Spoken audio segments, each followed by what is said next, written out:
Hello, I'm Tony Kay. Welcome to today's Advisor Q&A. I'm joined by financial advisors Bruce Bramall. Welcome, Bruce. Thank you. And Max Noonan. Welcome, Max. Afternoon, Tony. Thanks for joining us again this month.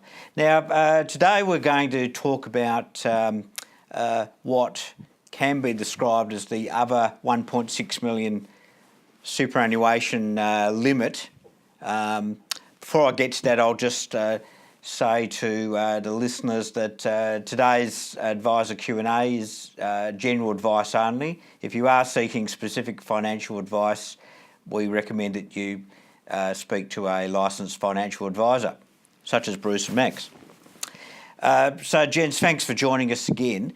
Now, a lot of the focus pre-June 30 was around the 1.6 million pension cap, but not a lot, if much at all, was said about the other 1.6 million limit on superannuation. So I'm just wondering if, before we really get started with Q&A, if we can just explain what that limit is.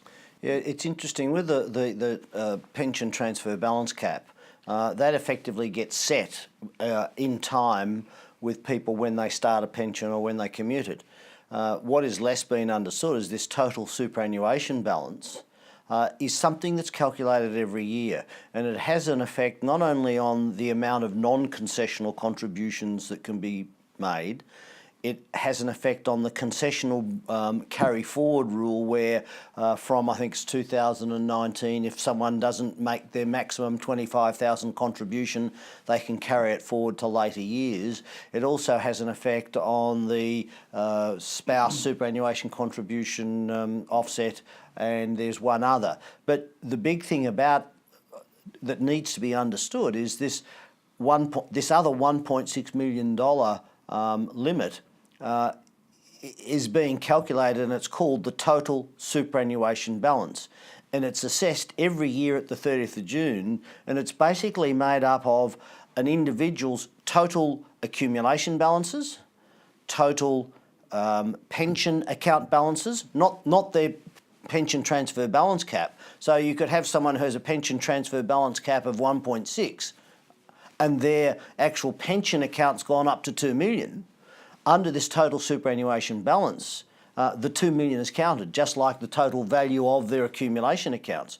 And in addition, there is an allowance made for rollovers that may have happened right on the 30th of June, that if there's a rollover from one super fund and that super fund account has gone down, but it hasn't hit the receiving superannuation funds accounts until the 1st of July, that gets added on, and in those circumstances also the only reduction ends up if people have the injury superannuation that's come from a legal settlement. That is deducted from it. So you've got a situation where this other superannuation balance is assessed every year. It's not going to take long to get over the 1.6 million because at the present, unless the legislation is changed, that 1.6 million is not being increased. There's talk about legislation being passed to tie it to the pension transfer balance cap, but at the present it's 1.6. Yeah, just to clarify on one thing that Max said there in regards to the $25,000 and the 5-year catch-up provisions, the limit for that, most of these other limits do apply to the 1.6 million, but the 5-year top-up provision, catch-up provisions are actually for $500,000. So it's just another one. That's right. So there's several levels. There's several levels, but at $500,000, once you've hit that $500,000 total superannuation balance, you can't use the catch-up provisions any longer in regards to the $25,000 concessional limits. And that's where this total superannuation balance. So yeah, you're right. It's got this lower level for that the carry forward rule, yep. And then you've got the others that relate to. The other thing is the segregation. You know, a super fund that once a member's balance for the total super balance goes over 1.6, the fund can no longer segregate.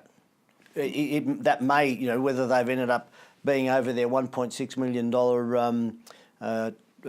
pension transfer balance cap is irrelevant. If their total superannuation balance goes over that 1.6, the fund can't segregate anymore. Okay, well, it sounds complicated in a way, but I suppose from the listener's point of view, just understanding that there's the rules that are in place in accumulation and superannuation mode, and also rules in place for pension mode. We might just go into a little bit more detail on some of that there, Tony. The 1.6 million total superannuation balance, one of the rules around that is in regards to non-concessional contributions. So you cannot make any, not even a cent of non-concessional contributions if your total superannuation balance has gone above 1.6 million. Below 1.6 million, or between 1.4 and 1.6 million, you are able to make some contributions. If you're between 1.5 and 1.6 million, you can make $100,000 non-concessional contributions, so long as you meet the other rules, including work test. Between 1.4 and 1.5, you can do 1 year plus one of the pull forward years, so essentially a contribution of up to $200,000. And below 1.4 million, you can still make the full use the full 3 year pull forward to contribute $300,000 to super. So if you're sitting just below the 1.4 million, call it 1.39 million, you can actually get in $300,000 to get you to 1.69 million in that example.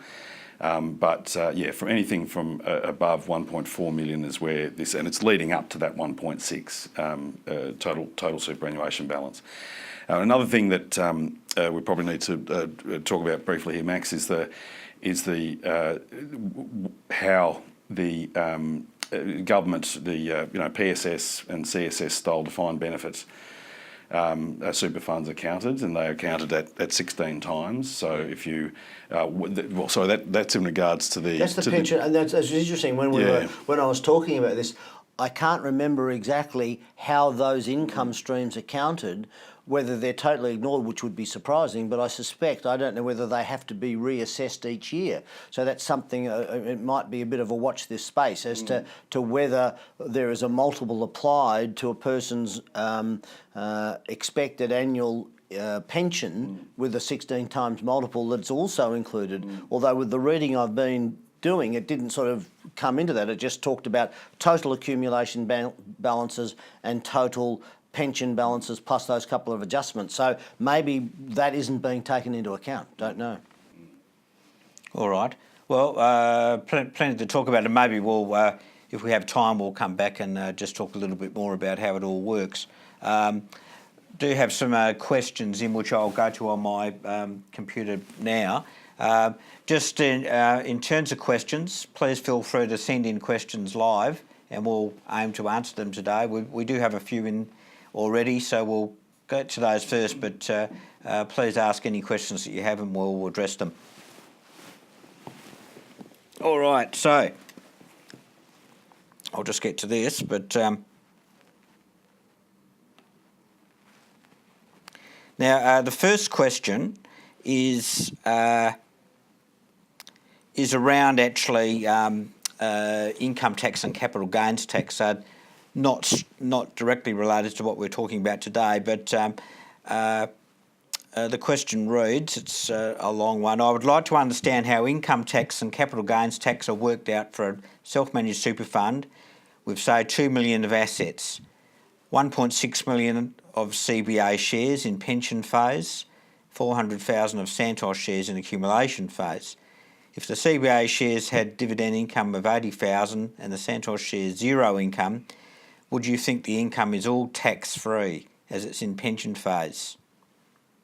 And the second part of that, is the income proportioned, in this case 25% of 80,000 taxable and 25% of the combined super balance is an accumulation phase? I guess the big thing is you've got to go back to from prior to July 1, you could have had a situation where what was being proposed, where the income related to the CBA shares is tax-free and the income related to the Santos is taxable. But in this case, the fund is over the 1.6 million. It can't segregate. So from July 1, what we're looking at, and I'm going to have to do some quick mental arithmetic, if we've got $400,000 worth of Santos, and that's the accumulation account, so we're talking about that ends up being 20%. Did I get that right? Good. I'm good with figures, not so much with numbers. But so with the 20% of that fund is regarded as being in accumulation phase.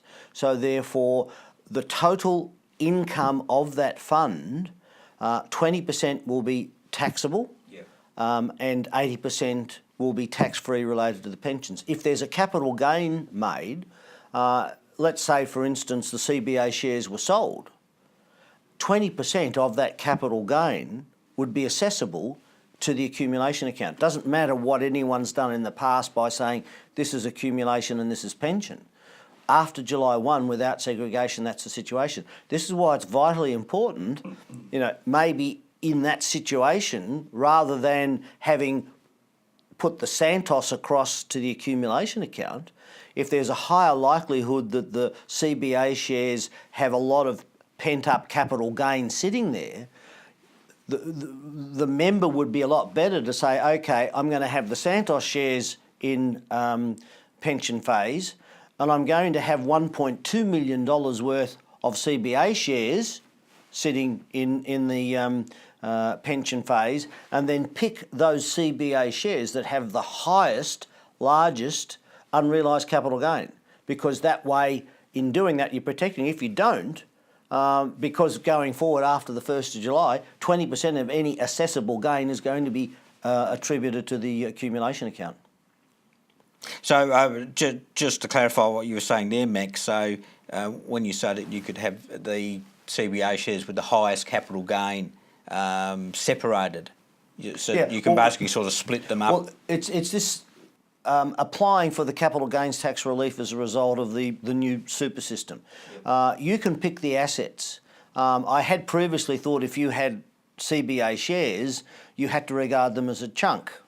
But now I've learnt by further discussions with experts and people like this is that if you've got let's say 15,000 CBA shares, and you're wanting to preserve the capital gain on that, you can say, well, I'm picking these 5,000 of the CBA shares that I bought back here, that at this dollar value that have this unrealised capital gain as being transferred back to accumulation.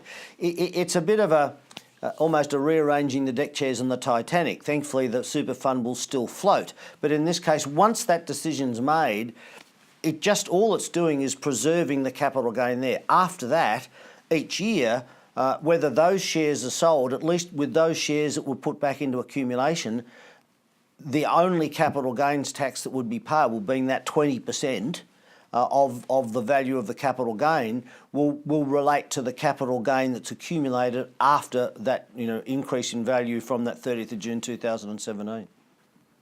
Okay, thanks, Max. Now, the next question is from Bob. This actually relates directly to what we're talking about today. So Bob wants to know, does the 1.6 million total superannuation balance prohibit him from having more than 1.6 million in his accumulation account before he moves into pension phase?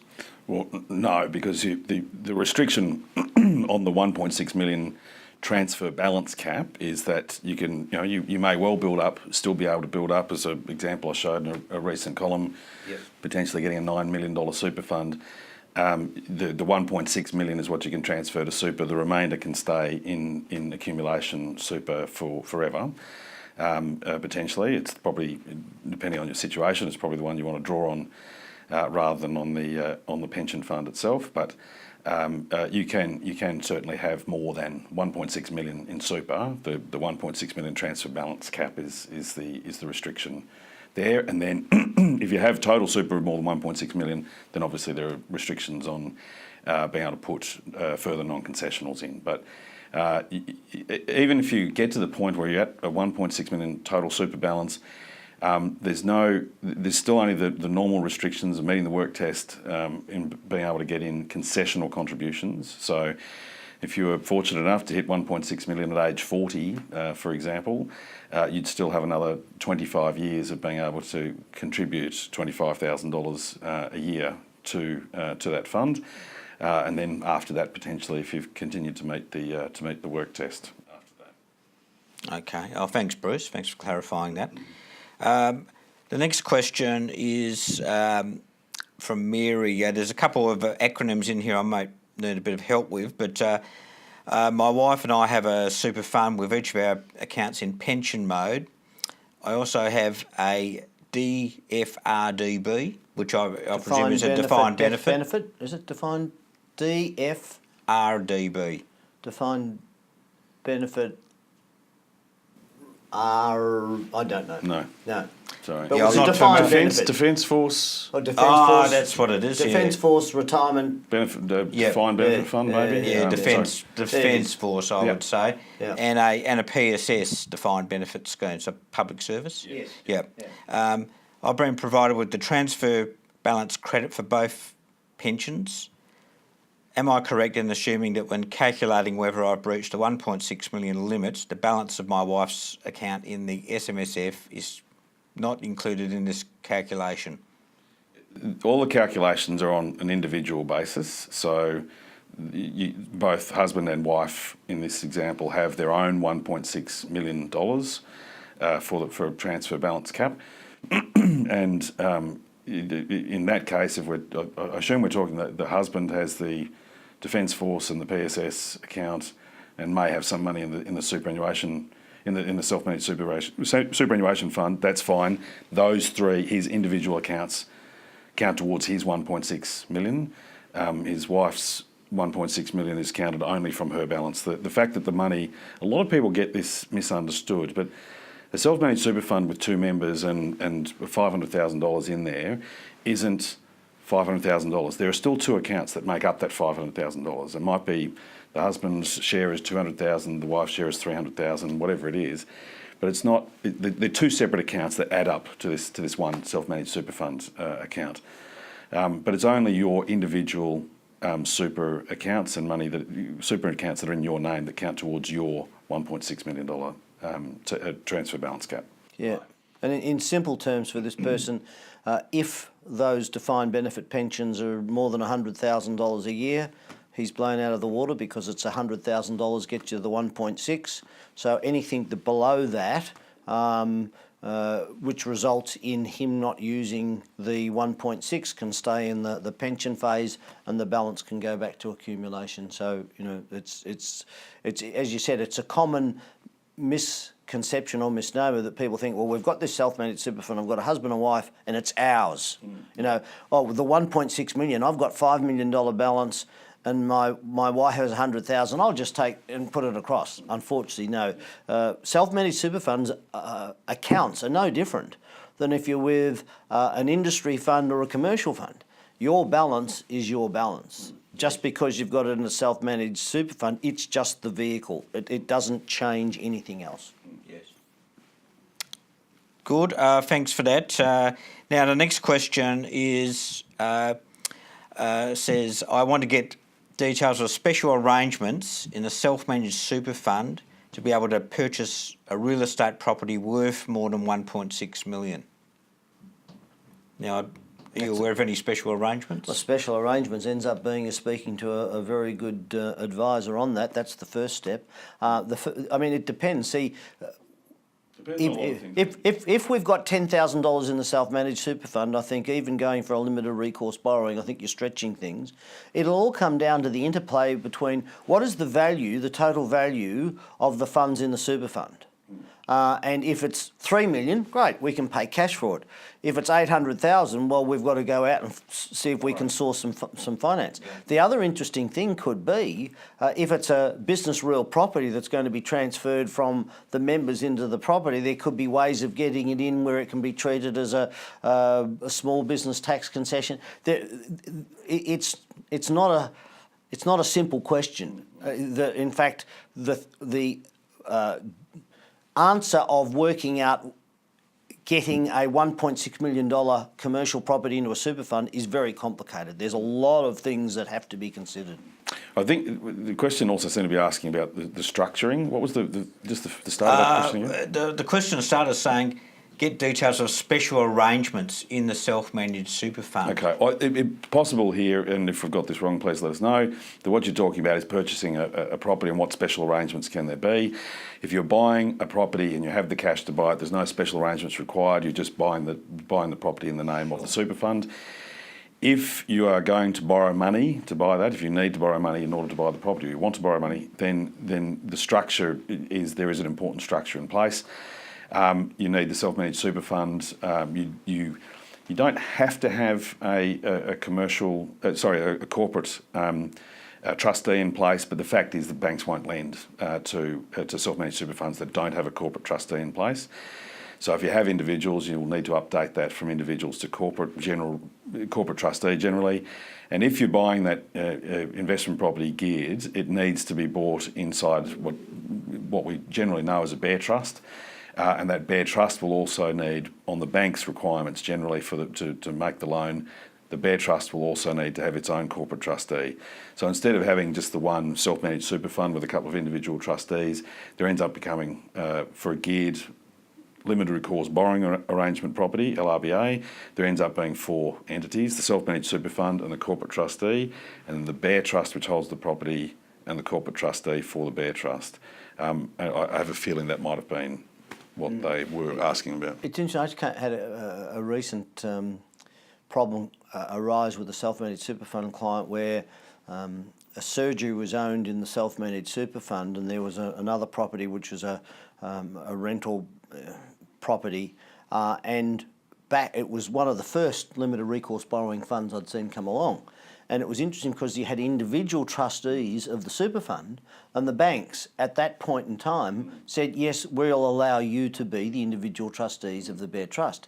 And it went on for quite a while until just recently the order said, hey, hold on a sec, you can't have the same trustees as trustees for the super fund if they're individuals as trustees for the limited recourse borrowing trust. So we had to do some remedial work then to work out either appointing a company trustee for the super fund or for the limited recourse. It's interesting that it's a very complicated situation when you're going into that limited recourse, and now there's, even with the changes that are going to be happening, where a person's pension transfer balance cap will increase if there is repayments of principal that can be attributed to accumulation account contributions. So it's a very complicated area. There certainly used to be, going back a number of years, that you could have, and banks would lend to self-managed super funds with individuals as trustees.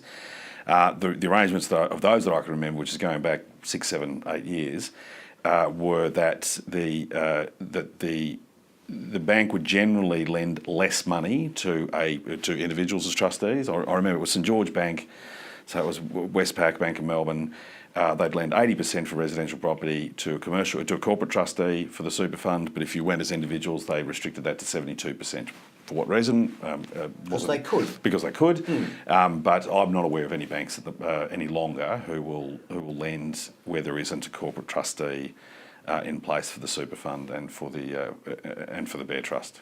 It's an area I often get asked. Look, I'm thinking I've got a self-managed super fund and I want to get into a limited recourse borrowing arrangement, and this could be someone who's in their 40s on a fairly high income. And I said, why would you be getting an asset that's going to effectively be negatively geared into one of the most tax advantaged vehicles, being a super fund, whereas if you're able to do it and organise the borrowing outside and have it as a negatively geared investment outside, you're probably going to end up with a lot better after-tax result. So, well, yes and no. Some people have got the capacity to do both and purchase it outside. One of the advantages, of course, is that if when you do go to sell it, CGT time, the tax is a lot less, possibly zero. I see a lot of people where it can make sense to do it. They've got an investment property or two outside, and they've maxed their borrowing there, or they've done as much, geared up as much as they want to there. But then they'll have $300,000, $400,000, $500,000 in their super fund. They understand property. They want to be involved in property, but they don't quite have enough to purchase the sort of property they want. Add in a loan of $200,000, $300,000, $400,000 and $400,000 up to $400,000 to buy, say, a $500,000 property. Where you can do that. The other advantage, of course, of negative gearing in a super fund is that if you do have the two-member fund and they're both contributing that $25,000, plus the fund is earning off its other investments, the negative gearing will soak up some of the income of the other income coming in. So you might have a property that's negatively geared to the tune of, just to pick a number, $20,000.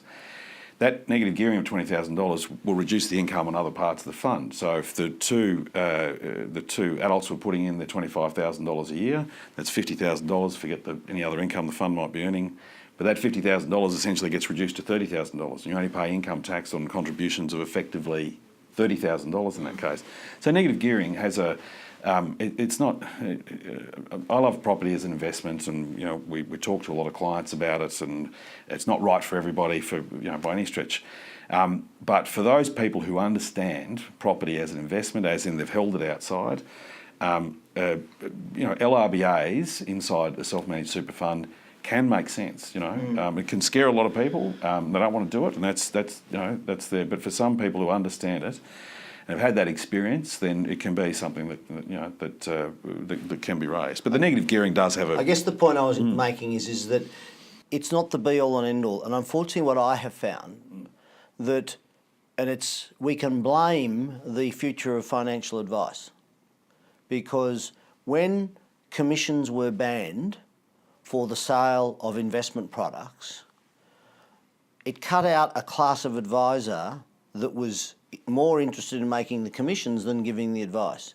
One of the few things, or the areas that those advisors could go into where they could still make very good commissions, has been property. And I don't believe there is. I don't believe it's an isolated event, or it's certainly, I think, as a result of the banning of the commissions in the other areas, where we've found a lot more activity by developers and real estate agents that have been getting these previous advisors making the money out of selling investment products, now going into property and putting on these seminars for people with anything in a super fund and getting them in. Yeah. It's not about the member making money by having a limited recourse. There's been so much, and ASIC has been watching this like a hawk. It's been making money, as has often been the case, which is why we ended up with the future of financial advice. The advisor making the money at the detriment. And the other big thing is you've got to work it through. I agree. You can end up reducing your $50,000 contributions down to 30, but that's a benefit of 15%. If the individual's paying 37% or 39% when you bring in the Medicare levy, and if you time the sale of the property down the track when they're retired and they've ended up have the bring forward concessional contributions where they can soak up a lot of that. It's not just a simple thing. Yes, it's great to have property in limited. It really needs to be worked through. Oh yeah, and it's not going to be suitable for a lot of people. I think the first example you used of a 40-year-old, or a couple of 40-year-olds, thinking about doing it. That's possibly the people who I would think are most likely to get the benefit from it. Does a 60, 65-year-old want to be gearing into property inside their super fund at that stage of their life? Look, a lot less likely, But one of the things that you raised there, Max, which I'm strong on, I've written half a dozen columns. Go and search for them. Anybody who's viewing. Yep, I know what you're going to say. In regards to property developers. The biggest enemy, the biggest threat to a new self-managed super fund owner, the biggest threat is a property developer. And these seminars that Max is talking about and going along, and I want to buy a property and I can't afford to buy one outside of super, I don't have the money, I don't have the equity in my home, and you go to this seminar and the seminar says, have you and your partner got a combined total of $250,000 or $300,000? Well, you can buy a property inside a super fund. And they'll set it all up for them, and they'll charge them bucket loads for the trust and the setting up of the structure. They'll get them the loan for it. But what they're inevitably selling is a dud of an investment itself. And there is more money being blown up by people or of people's super in that space than there is in any other space in any other investment in Australia. And it's just. You've got to beware and keep away from, in my opinion, property developers when it comes to purchasing property, particularly in a self-managed super fund. I had exactly the same situation with a husband and wife that came in one day and said, we've got a self-managed super fund. Really? Why? Oh, we've ended up buying a property and we've signed up with the developer. And when I looked at it, I think the cost of forming the self-managed super was something like $3,000.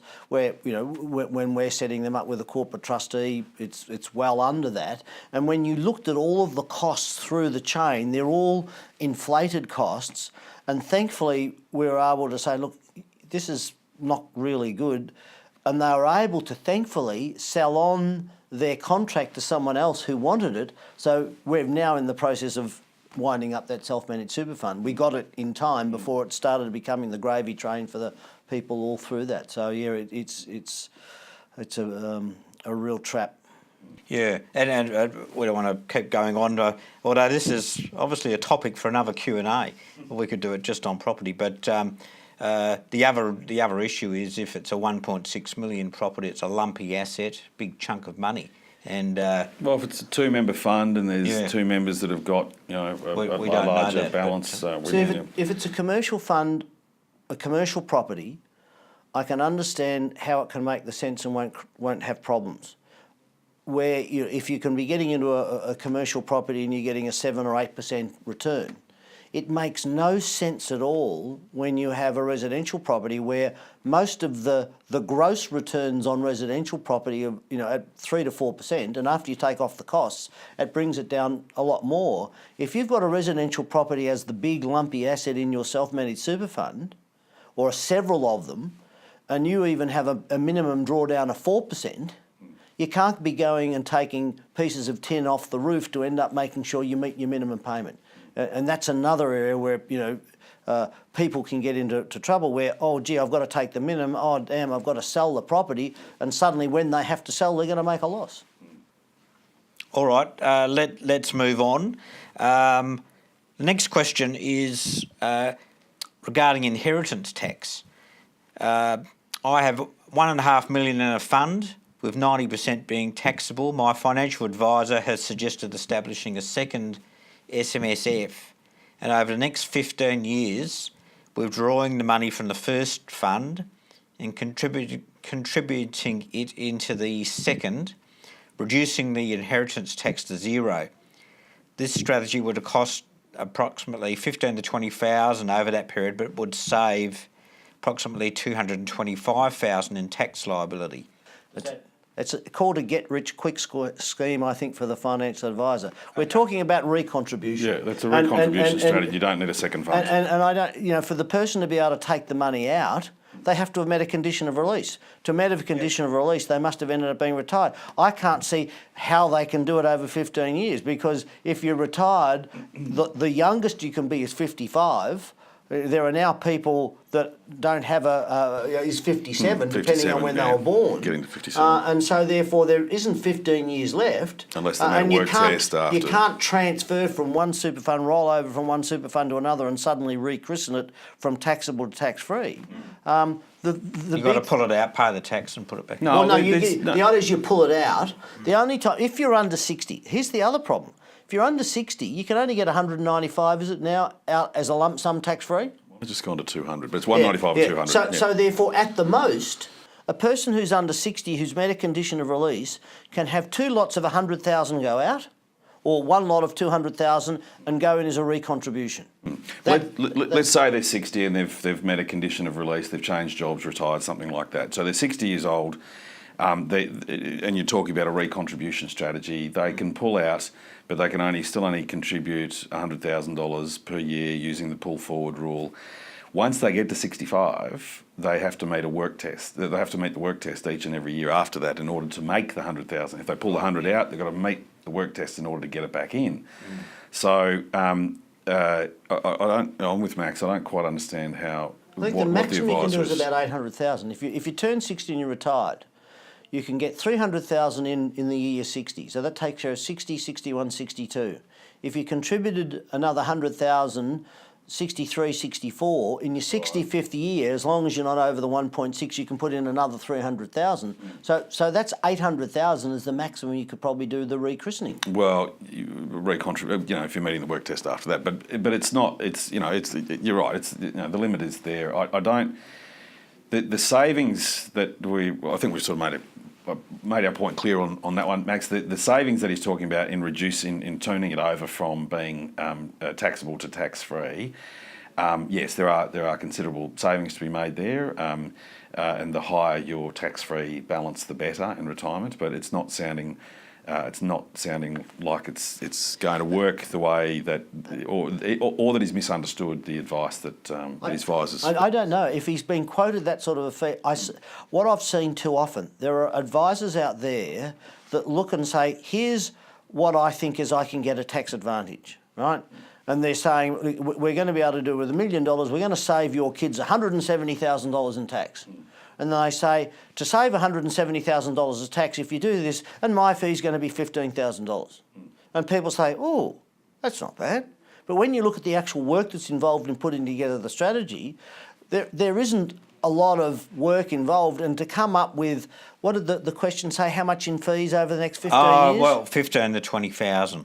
Yeah, see, that is what I'm saying, a get-rich-quick scheme for that advisor, because I can't see how that would be justified in fees for giving that sort of advice. Agreed. Yeah. Without knowing what the advice actually was, but yeah. No, that's right. Certainly sounds excessive. Need to change their advisor quick, unless it's a relation. Now, the next question is on downsizing the home. My understanding is that the new rules don't come into effect until next July. There's no rules yet. Yeah, they haven't. Nothing's been legislated, has it? No. So it's one where you couldn't. I mean, neither of us would be brave enough to comment it because we haven't seen the whites of their eyes yet. Until it's in black and white, we can't. It's all supposition, especially when you've got a situation where the current government might be losing government because they've ended up having one of their members kicked out because he's really a New Zealander. So Well, we'll certainly have to wait and see on that one, Max. The idea behind it is people are going to be able to downsize their home and sell. A husband and wife potentially sell a $1.5 or $2 million property, call it $1.5, to downsize to a $700,000 or $800,000 property further out, or whatever, and them being able to put in a one-off lump sum of $300,000 each, so potentially $600,000 in total. But you can't do it as we sit here today. You can't do it yet because it hasn't been legislated, and we're still waiting for that. It'd be interesting to see the definition of downsizing. I was speaking to a client yesterday, and he's saying, I'm looking at selling my place and it's about 42 squares, but I'll be going down to a 15 square, but it's just as expensive. Do you reckon there's a way I can end up borrowing for the other house I'm getting into, have some money left over selling my current residence and get it in through the downsizing? I said, it'd be interesting to see what the definition of downsizing is. Well, whether it's monetary or size of house or size of mortgage, I don't know. Yeah. We'll wait and see. Watch this space. Yeah, I think some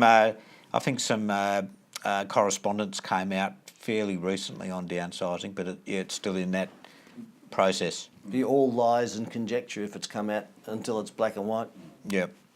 Okay. Now the next question is around non-concessional contributions. Or actually, it's a long one, so we'll get down to it eventually. But if a person has made only non-concessional contributions into their accumulation account, then the supposition is those funds will be classed as tax-free component of their fund.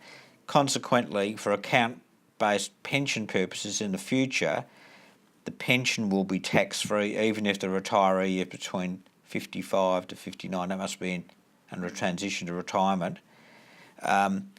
Providing they meet the correct date of birth requirement. However, will the income earned component, taxed at 15% while in the accumulation phase, also be tax-free? No. It's a real simple answer. Your tax-free balance doesn't increase with earnings. No. It's so if you put in $1 million tax-free into super, and the fund grows in value to 1.2 million, there's 1 million of tax-free and $200,000 of taxable.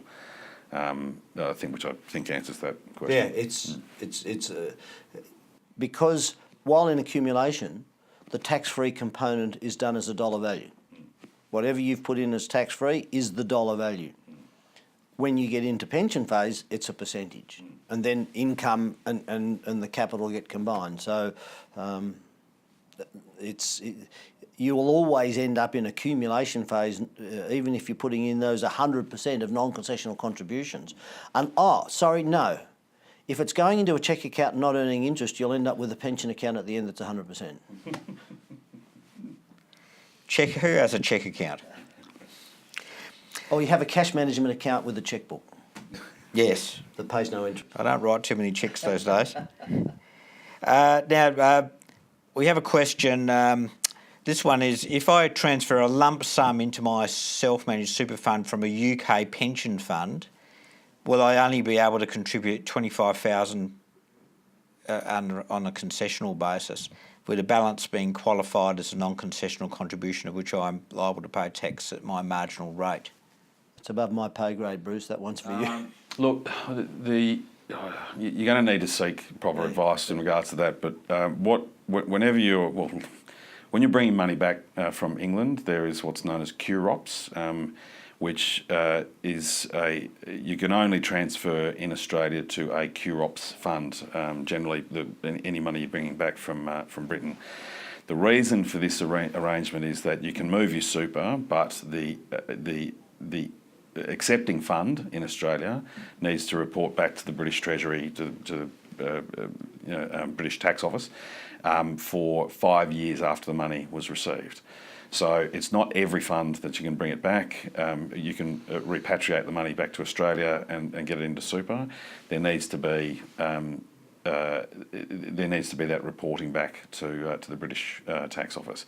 So it is complicated. More and more funds are able to have QROPS certification and can do it. So you can even do self-managed super funds with QROPS status nowadays. But yeah, look, how does it come here?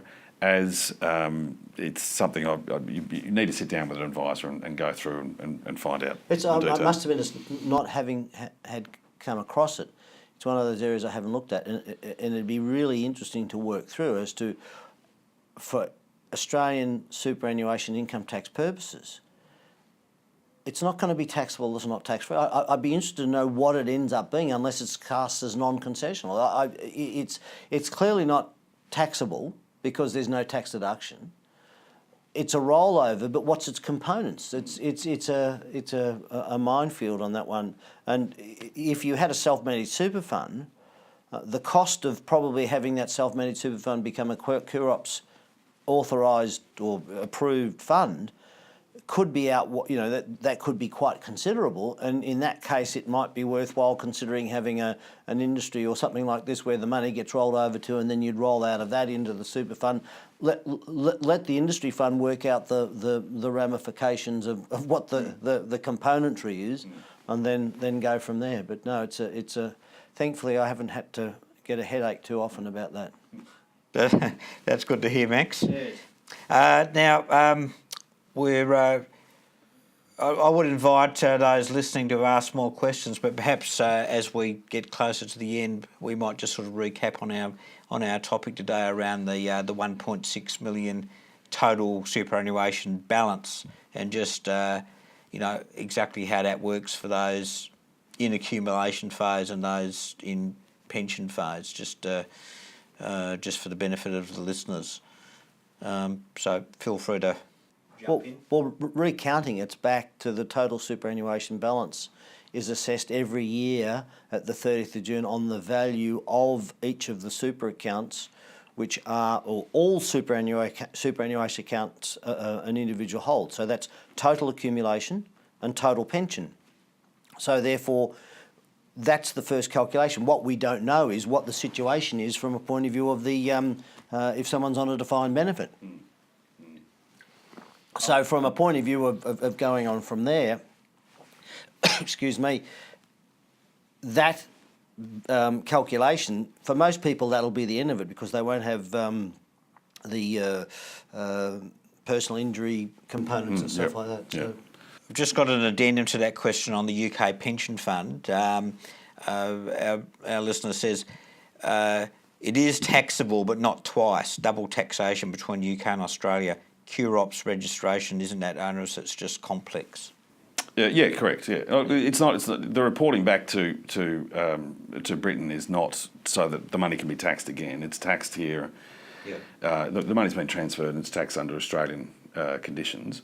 So it's not about double taxation. But yeah, QROPS has become simpler. I remember looking for clients 7 or 8 years ago, and there being a fairly limited number of funds who would do it. A lot of funds that you'd call would just say, no, we can't do. We're not QROPS certified. We can't do it. We've recently the questions come up again for another client, and it appears that the certification or the registration process has become a lot simpler, and a lot more funds have gone ahead and done it. And I presume this applies to other countries as well, not just to the UK, or QROPS is specifically between Australia and Britain. Yep.